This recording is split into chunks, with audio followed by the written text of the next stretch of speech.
Alors, aujourd'hui, je vous propose un échauffement un peu différent que d'habitude parce que, à la place de vous l'afficher comme un exercice tout de suite, qu'après vous pouvez faire, c'est 3 mini-exercices et pour chacun, vous avez un temps limité. D'accord? Je vais vous donner 90 secondes, donc 1 minute et demie pour chacun. Et après, on va les corriger tous les 3. D'accord? Donc, c'est 3 exercices de à peu près 1 minute et demie. C'est très simple. Il s'agit de résoudre graphiquement cette inéquation. 90 secondes.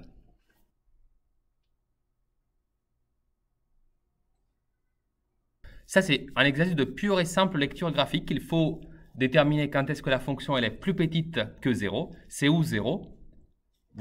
Vous le savez. 0, je ne te parle pas du point, hein, je te parle de la hauteur 0. C'est-à-dire, c'est cet axe-là dont je parle. Hein. Je veux savoir quand est-ce que la fonction elle est plus petite que ça. Plus petite, ça veut dire que ça va de là jusque là. Vous le voyez ou pas? C'est là où la fonction elle est plus petite. Très bien. Mais la réponse quand je pose une inéquation, la réponse c'est un intervalle, inéquation intervalle, comme d'habitude. Et l'intervalle, donc, dans lequel la fonction elle est plus petite que 0, c'est celui en jaune que je viens d'assurer. Or, cet intervalle, il commence où et il se termine où? C'est très simple. Il commence ici et il se termine ici. Donc, je vais lire les valeurs. Comment je fais pour lire les valeurs? J'utilise la graduation des axes, qui est présente mais incomplète. Si ça c'est 1, ça veut dire que ça sera... Alors, tu viens de lire l'autre. Je vais parler de celui-là. Celui-là, c'est 2 du coup. Et celui que tu viens de dire, c'est correct, moins 1,5. Donc, quand j'écris l'intervalle, c'est l'intervalle qui commence à moins 1,5 et qui se termine en 2. Et je vais utiliser quel crochet à votre avis? Ouvert ou fermé? Fermé, bravo. Ça, c'est à cause du fait que ici, l'inéquation, c'est du type inférieur ou égal. Voilà. Ok, une deuxième. C'est parti, 90 secondes. La solution, donc. Alors ici, vous voyez qu'il y avait cette droite rouge là, horizontale. Elle est située à quelle hauteur? Alors, c'est pas marqué parce que justement, sinon ce serait un peu trop facile, mais vous pouvez le lire facilement avec la graduation des axes. Juste au-dessus du 1, il doit y avoir un 2, juste ici. Donc ça, c'est la hauteur 2. Et la fonction f, qui est donc celle verte, je veux savoir quand est-ce qu'elle est supérieure strictement cette fois-ci à 2. Alors, si je veux savoir où est-ce qu'elle est supérieure strictement à 2, déjà, je vais m'assurer les parties où elle est plus haute. Donc, c'est ici.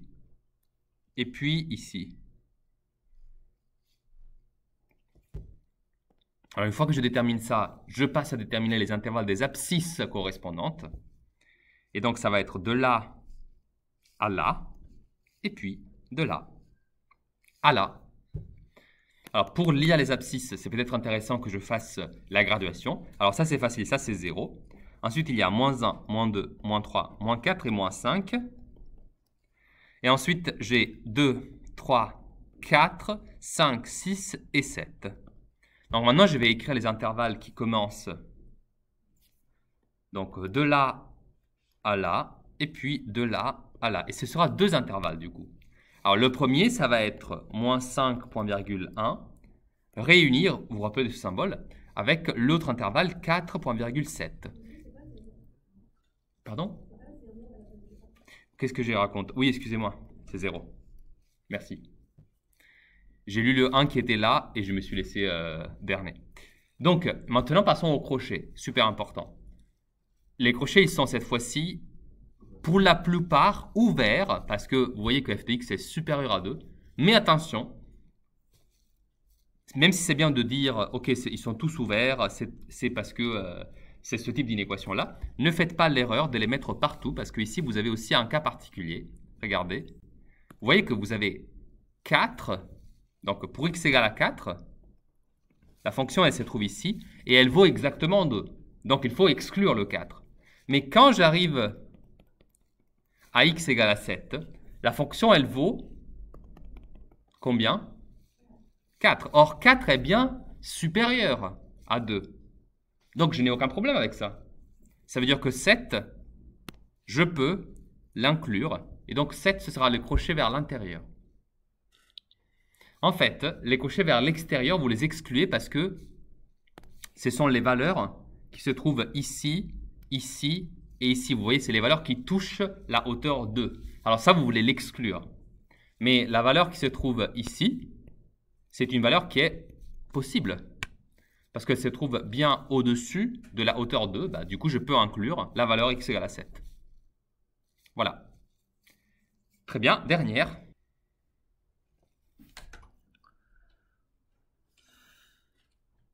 Donc, alors regardez ici.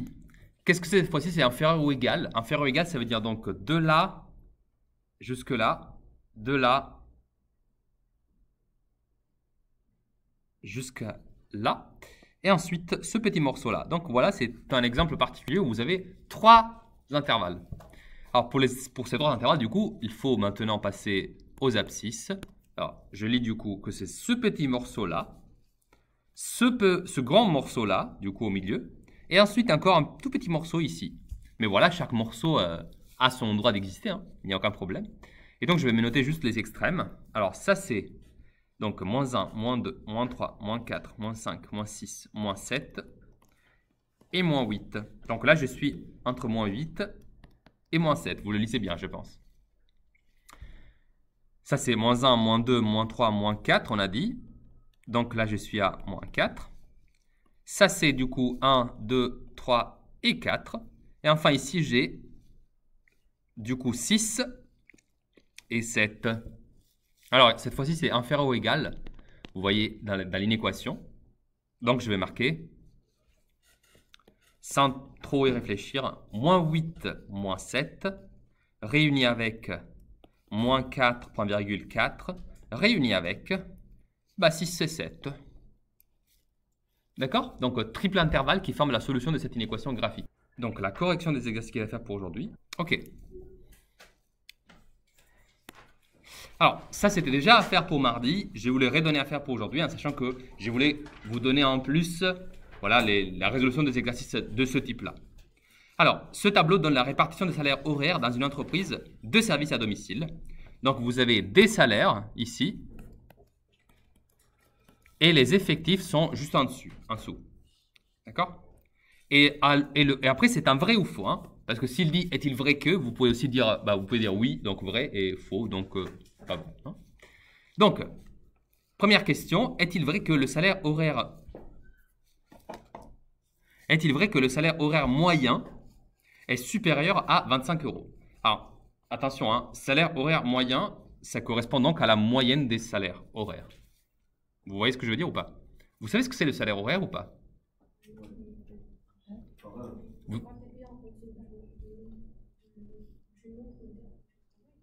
Alors, ça, c'est en général vrai pour quasiment toutes les professions. Vous avez des contrats qui sont le fameux contrat 35 heures. C'est parce que vous travaillez 35 heures par semaine. D'accord? Mais par contre, en général, la paye est indiquée directement sur la mensualité, donc sur le mois en entier. Mais ça veut dire aussi que si vous divisez le total que vous percevez sur un mois, divisé par le nombre d'heures où vous travaillez, vous avez du coup votre traitement salarial par heure de travail fourni. C'est ça dont il parle ici. C'est le salaire horaire, donc le salaire, ce que vous gagnez par heure de travail fourni. Donc 15 €, 20 €, 40 € et 60 €. Ça peut paraître, je ne sais pas si ça vous semble peu ou beaucoup, mais dans tous les cas, c'est un calcul que vous pouvez faire facilement. Par exemple, vous pouvez prendre le SMIC, le diviser par le nombre d'heures que vous travaillez dans un mois. D'accord? Donc c'est en général 35 fois 4, parce que c'est 4 semaines dans un mois approximativement. Ce qui fait donc 140. Et vous prenez 1200, c'est à peu près le SMIC. 1200 € divisé par 140. Autant le faire. Regardez. 1200 € divisé par 140 heures. Ça vous donne 8,50 € par heure. Ce que je pense, vous êtes bien d'accord, hein, c'est pas beaucoup. Donc ça veut dire que déjà, c'est plutôt pas mal ce que vous voyez ici. Alors après, ça c'est un calcul que j'ai fait un peu de façon approximative, mais c'est pour vous donner une idée de combien on gagne vraiment par heure. D'accord? Ça va? Ok, donc première question, est-il vrai que le salaire horaire moyen est supérieur à 25 €? Faisons donc le calcul de la moyenne. Ici, vous savez que la formule, c'est de multiplier salaire, donc la valeur de la série fois son effectif, les 4 fois. Et ensuite, je vais tout additionner et diviser par l'effectif total. Or, l'effectif total ici, c'est de combien? Eh bien, je vais déjà me le marquer. Je vous rappelle que j'ai cette petite technique de le marquer juste en dessous, hein, pour être sûr de ne rien oublier. Alors, 60, bah, c'est 60. 60 et 20, ça fait 80, ce qui est très peu lisible. Pardonnez-moi, je vais prendre un stylet plus petit. J'avais dit 80. 80 plus 15, ça fait 95. Et là, j'ai 100. Voilà. Donc, ce sera divisé par 100 à la fin. Et je dois faire ça et ça. Alors, je me rémunis de calculatrice. Et donc, je fais calcul. Donc, 15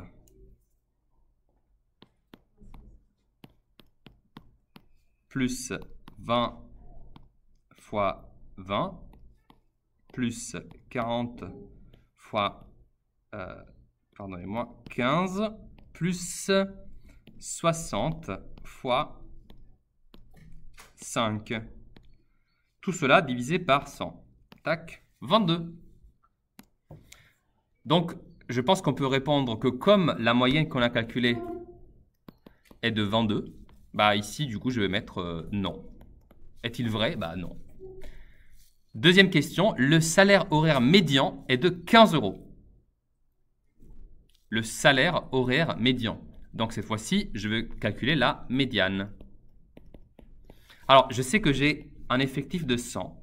Je vais donc le diviser par 2. Ça me donne 50. Or, je vous fais remarquer que 100 est un nombre. Donc, je ne regarde pas tout simplement la 50e valeur, mais je vais regarder aussi la 51e valeur. Et je trouve que la 50e valeur est donc égale à 20. D'accord? Parce que vous voyez que, excusez-moi, qu'est-ce que je raconte? La 50e valeur est égale à 15.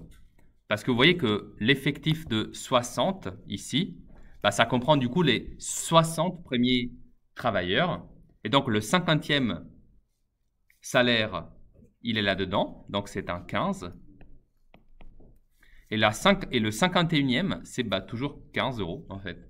Parce qu'il est juste après. Et que c'est toujours plus petit que 60. OK? Pardonnez-moi, je vous le mets juste là. Donc, ça, c'est 15 €. Ça, c'est encore 15 €. Maintenant, je fais la moyenne entre 15 et 15. Autrement dit, la formule, c'est 15 plus 15 divisé par 2. Bah, évidemment, ça fait encore 15 €. Donc, le salaire médian, c'est de 15 €. Je me le marque ici. Et donc, la question, c'était, est-ce que le salaire horaire médian est de 15 €? Bah, cette fois-ci, je dis oui. Super. Bon, maintenant, les deux questions suivantes sont des questions de logique, mais vous pouvez y répondre facilement. Alors, je dis ça parce que ça peut au début paraître déstabilisant, hein, il vous demande des pourcentages, mais en fait, vous savez y répondre, juste parce que, bah, ici, c'est particulièrement simple de remarquer que l'effectif total est de 100. Donc, quand il dit que 80% des salariés perçoivent moins de 20 € de l'heure, sur 100 personnes, c'est combien 80% de 100? Bah, c'est 80 personnes. Donc, quand il dit 80% des salariés, en fait, il est aussi en train de dire, dans ce cas particulier, encore une fois, hein, 80 salariés, est-ce que c'est vrai qu'ils perçoivent moins de 20 € de l'heure? Alors, ce qui est vrai, c'est qu'effectivement, si vous regardez ce que j'ai marqué juste ici, hein, vous voyez que il y a 80 personnes qui perçoivent donc soit 15 €, soit 20 €. Le problème, c'est que dans la question, là, c'est marqué 80 salariés perçoivent moins de 20 €. Donc, techniquement, on devrait s'arrêter à 19,99 €. Vous voyez ce que je veux dire? Il ne dit pas moins ou. Donc, ce n'est pas un salaire qui est inférieur ou égal à 20 €. C'est un salaire inférieur à 20 €. Donc, si on veut être précis, ici, il faudrait dire non. La question, elle est un peu ambiguë parce que Ça aurait pu vouloir dire, surtout que dans le langage courant en général, même si on dit moins de 20 euros de l'heure, on y inclut 20 euros la valeur lui-même. Donc voilà, mathématiquement, ici la réponse est non, mais je comprends si vous avez mis oui, si vous avez fait le bon raisonnement en tout cas. Et enfin, la dernière, 95% des salariés perçoivent au plus 40 euros de l'heure. Alors ça veut dire quoi au plus? Est-ce que ça vous a dérangé cette expression ou ça va? Attention, hein, ça veut dire pas plus de 40 euros. Hein. Non, ça veut dire au maximum. Au plus, ça veut dire au maximum. Je vous le remplace, comme ça c'est peut-être plus simple. Donc il dit 95% des salariés perçoivent au maximum 40 euros de l'heure. Et nous, on sait que 95 personnes, on le lit juste ici, des salariés perçoivent effectivement jusqu'à 40 euros. Et c'est effectivement au maximum 40 euros. Donc ça, c'est bien oui. D'accord? J'espère que tout est clair. Alors, qu'est-ce que ça vous montre, ça? Ça vous montre qu'il y a des exercices où, en fait, des questions, hein, surtout, où, en gros, qu'est-ce qu'il vous a demandé ici? Alors, ce n'était pas d'appliquer une formule, ce n'était pas de faire un calcul, rien de tout ça. C'est juste des questions de pure et simple logique. Mais vous êtes des personnes intelligentes. Vous juste prenez le temps de bien lire la question, parce que, vous avez vu, il y a parfois des expressions qu'il faut savoir interpréter. Mais prenez le temps de mettre en action votre cerveau, débarrassez-vous de la calculatrice qui peut juste vous confondre et répondez avec votre propre logique et intelligence et vous répondrez de la bonne façon. Ayez confiance en vous. Surtout dans ce type de questions, il faut juste prendre le temps de bien interpréter ce qui est demandé. Voilà. Alors, ça c'était donc un autre exercice que vous avez fait. C'était encore une fois, donc on a soumis une liste de 10 questions à un groupe de candidats à un jeu télévisé et voici le résultat. Donc il y avait 10 questions. Et ça, c'est le nombre de réponses correctes, donc, atteintes par tous les candidats, du coup. Alors, la première chose qu'on peut faire, parce qu'on sait que de toute façon, ça nous sera utile, hein, c'est de trouver quel est l'effectif, donc, de combien de personnes étaient composé le groupe de candidats du jeu télévisé. Et bah, du coup, je fais encore une fois ma petite technique. Alors, ça veut dire que c'est 2 au départ. 2 plus 0, ça fait encore 2. 2 et 7, ça fait 9. 9 et 14, ça fait 23. 23 et 11, ça fait 34, là j'ai 39 et là j'ai 40. Quel est le nombre moyen M de bonnes réponses? Alors ça c'est exactement comme celui qu'on vient de corriger, donc si vous me le permettez, bon ici il faut vraiment que je le calcule parce que après c'est nécessaire. Mais du coup je dois faire le produit 4 fois 2, plus 5 fois 0, plus 6 fois 7 et ainsi de suite. J'essaie de le faire rapidement. J'ai donc à faire parenthèse. 2 fois 4 plus... Alors 5 fois 0, je sais déjà que ça va faire 0, donc c'est inutile de l'écrire. 6 fois 7 plus 7 fois 14 plus 8 fois 11 plus 9 fois 5 plus 10. Parce que 10 fois 1, ça fait 10. Hein. Tout cela divisé par 40. Si je ne me suis pas trompé dans les calculs, vous pouvez me confirmer que vous avez trouvé ça? 7,275. Voilà. OK. Quel est le pourcentage des candidats ayant répondu à plus de... Bah du coup, M question, c'est 7,275. On est bien d'accord? Yacine, qu'est-ce que tu fabriques? Ah, super. Et tu as trouvé ça? Oui. Merci. Quel est le pourcentage de candidats ayant répondu à plus de M questions? Bah, du coup, qui a répondu à plus de 7,275 questions? 11 plus 5 plus 1, ça fait... Donc, c'est 17 personnes sur un total de... Et donc, le pourcentage de ceux qui ont répondu à plus de M questions, donc plus de 7,275 questions, bah, ce sera le résultat de ce petit calcul. Est-ce que vous êtes d'accord avec moi ou pas? Qu'est-ce qui vous a déstabilisé ici? C'est juste un calcul de pourcentage. C'était la première chose que j'ai révisée au tout début du chapitre. Hop, j'ai mal écrit du coup. 17 divisé par 40 fois 100.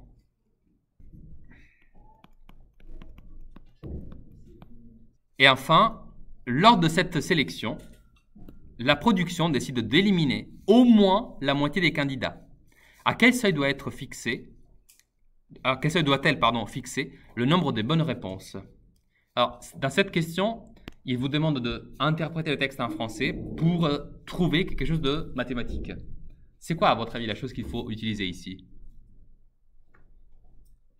Mohamed? Regarde la question, il dit qu'il faut éliminer au moins la moitié des candidats. Ici, les mots-clés, c'est moitié des candidats. Donc, moitié. Ça te fait penser à quel indicateur statistique, la moitié? 50%, ce n'est pas un indicateur statistique.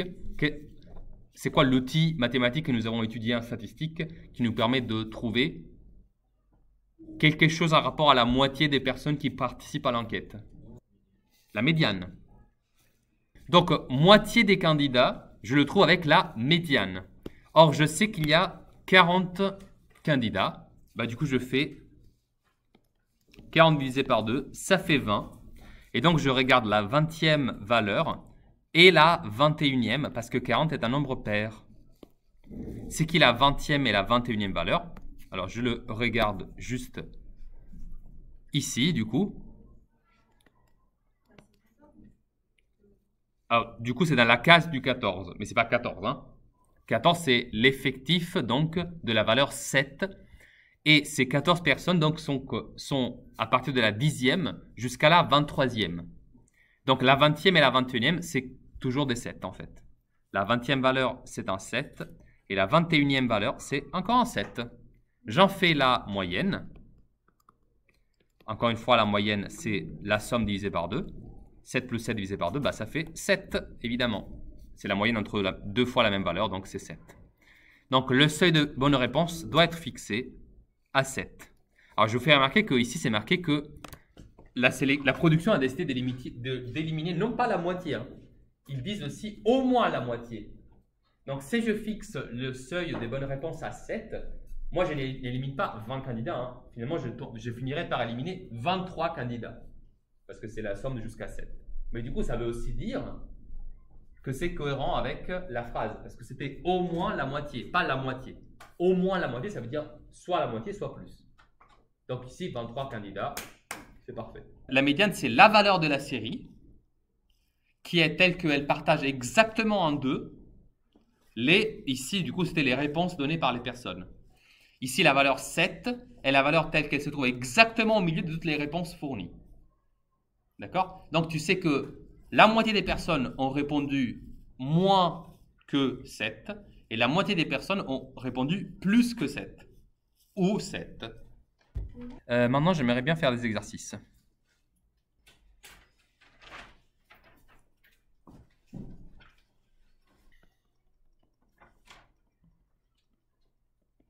D'abord, je vous pose la question. Alors, Mariam, quel est l'effectif total que tu as trouvé ici?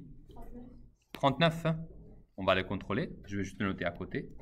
Yacine, le premier quartile. Dis-moi le résultat. D'accord. Donc, la position, c'est 10e. Et l'étendue, Mohamed? 11. Alors, vérifions tout ça. Comme ça, on va voir si c'était les bonnes réponses ou pas. Alors, pour l'effectif total, rien de plus simple. Je vais compter. 2 et 2, 4. Et 6, ça fait 10. Et 15, ça fait 25. Plus 7, ça fait 32. 32 plus 5, ça fait 37. Et 2, 39. Donc, je suis d'accord. Validons ce 39. Pour le premier quartile, ce que je fais, c'est que, comme c'est le premier quartile, ça veut dire que je suis en train de chercher le premier quart. Vous savez, j'oublie la partie en il. D'accord? Celle-là, je l'oublie.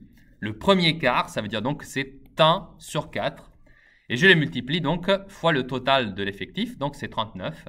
Et le résultat est tout à fait correct, 9,75. Mais avec l'effectif, il faut aussi que je sache arrondir au supérieur. Et donc, la position du premier quartile est bien la 10e position. D'accord? Donc, c'est la 10e valeur. Ah, attention, hein. Il ne disait pas de trouver le premier quartile, il disait juste de trouver sa position. Mais bon, tant que nous l'avons, déterminons-le, hein, comme ça on s'amuse. Qui se trouve à la 10e position dans cette série statistique? Alors, si on regarde, effectivement, vous avez 2, 2, 2, 4, donc on arrive à la 4e valeur. Et après, on a 6 fois la valeur 5. Ça veut dire donc qu'on arrive à la 8e, 9e, 10e valeur, ce qui est marqué aussi ici, quand on a fait la somme des effectifs. Ça s'appelle l'effectif cumulé. Hein. Donc, effectivement, bien joué. Hein. La 10e valeur est bien égale à 5. Donc, 5 est le premier quartile. Ça, c'est le premier quartile. Je vais le marquer juste au-dessus, comme ça, je ne l'oublierai pas. Enfin, l'étendue. Alors, l'étendue, elle est égale à la différence entre la plus grande valeur et la plus petite valeur. Donc, pour l'étendue, ici, je fais 13 moins 2. Résultat, 11.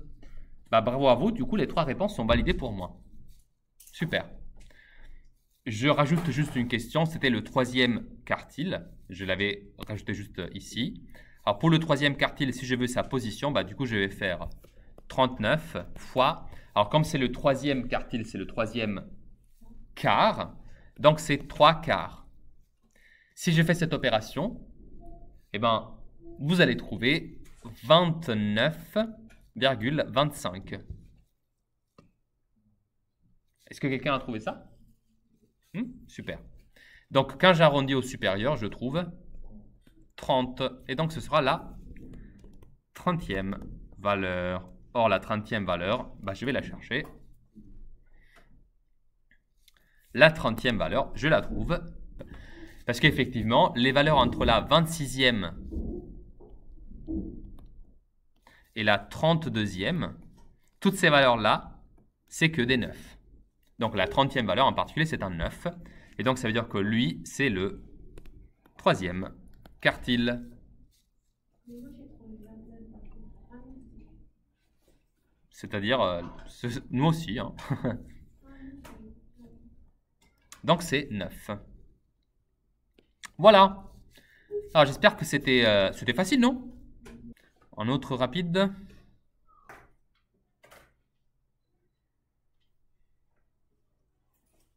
Je vous laisse encore quelques secondes, mais je commence juste à compter l'effectif total.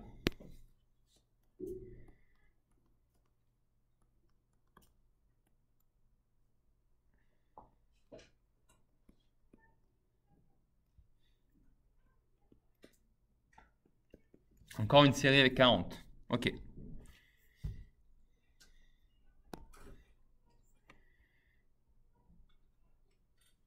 Alors, pardonnez-moi, mais il vous reste juste 2 minutes. Et donc, si je veux le corriger, il va falloir que j'accélère.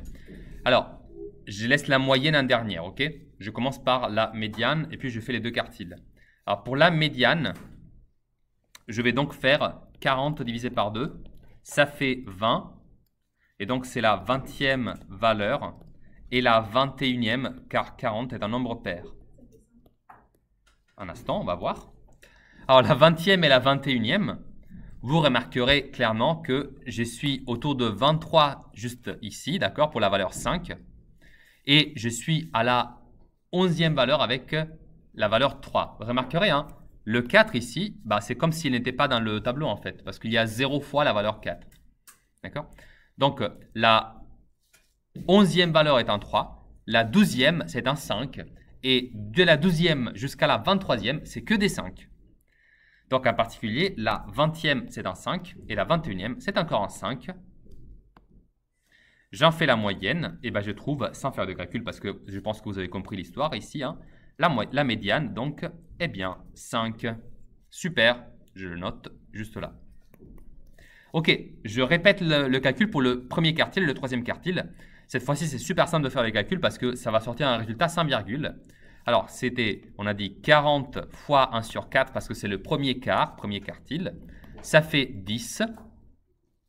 Et ensuite, pour le 3e quartile, ce sera 40 fois 3 quarts. Donc, ce sera 30. Donc, je regarde la 10e et la 30e valeur.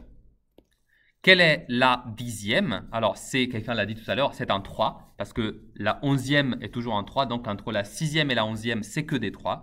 Donc, la 10e valeur, on l'a dit, c'est un 3. Donc, le premier quartile, laissez-moi juste finir avec le 3e.